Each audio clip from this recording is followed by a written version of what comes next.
what are we going to do today? Well, we have little changes today because usually we start from Forex analytics, but this week a great event happens. So let's start with Bitcoin, who on the 23rd of October celebrated its 10th anniversary. Anyway, it was on this day, 10 years ago already, when legendary Satoshi Nakamoto sent a none less legendary white paper email delivery that introduced the philosophy of cryptocurrency to the world. So the celebration this week came a little bit shivering. Everybody tried to guess where the price goes, just like usual. And here came the show.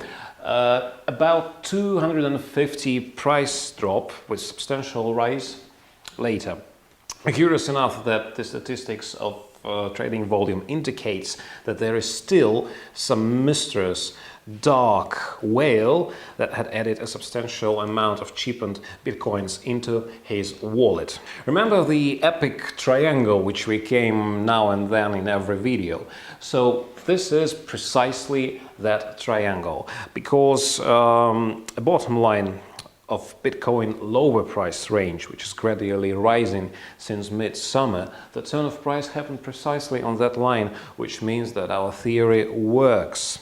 And last not least, this drop finally equalized the price of Bitcoin on different crypto exchanges. Today's price gap is as narrow as 30 United States dollar, which is nothing to actual price of the Bitcoin. So what should an investor expect next?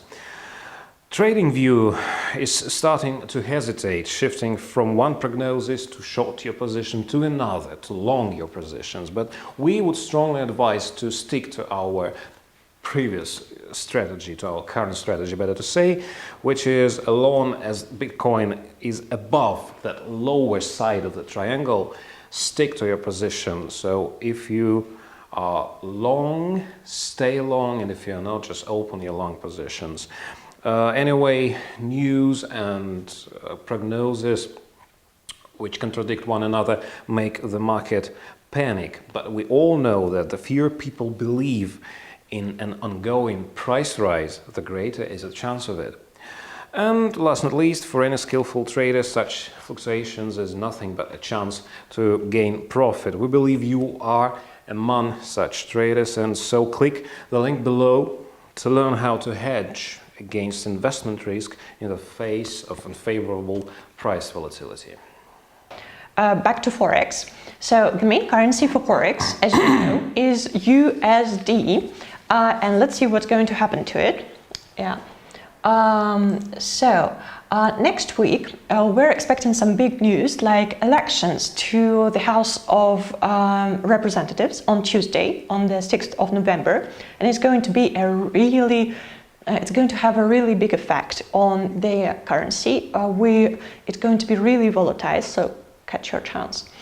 Also, Trump has meetings with leaders of such countries as Russia, China, and it's also going to make currencies of these countries volatile. We'll never know what to expect from Trump. And yeah, so it's going to be really out of the blue. So we advise you to go short-term and medium-term for USD, because nobody knows what's going to be next, and maybe it will rise in the second part of November, but not now, not yet.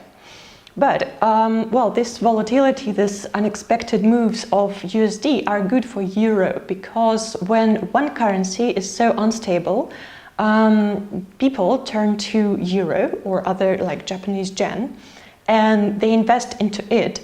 And well, so yeah, you can play with that too. Quite logically. Kate, thank you for mentioning oil. In fact, oil has been an important factor this week as well.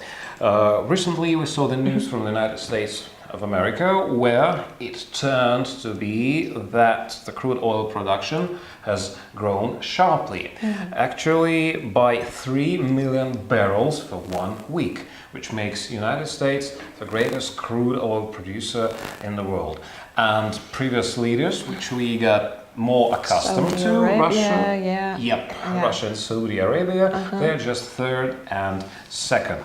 But the point is that there is a major market rule which states bigger supply reduces the demand. So, like we see on the graph, the price is reducing, going down, and we believe that it will continue to go down. Well, let's switch to precious metals. Continuing this stuff about Trump and so on, when such things happen, like the situation in Spain, in Italy, in Brazil, so when such shit happens, people turn to gold and they say like gold is going to be there forever, and they invest into it, and gold has been going up and it will go up. It will keep growing for the next 3 or 4 months. Well, we expect it to. And it was not only gold that was growing this week. I have a buzz topic here. Elon Musk, an extraordinary inventor, businessman, but rather a PR guru, no doubt, purchased almost 30,000 shares of his own company, Tesla, for about 10 million United States dollars. So this makes him, for the moment, the largest owner of Tesla shares, with 19.8%, something like this. Before it, he claimed to buy about 20 million worth of shares. So he left the market puzzled and uncertain on future perspectives of Tesla. Yeah. Whatever, the shares are growing, but not only for this factor. Catherine? Well, yeah. Actually, they released a report on their quarterly report. So it has been growing without Elon Musk buying the shares anyway, because the report is good, and they are going to release them on and on. So yeah, we expect it to keep growing again. We're very optimistic about Tesla. Yeah, we both. So, okay, well, that's quite it for today. May the profit be with you guys. See you next Friday. See you next Friday.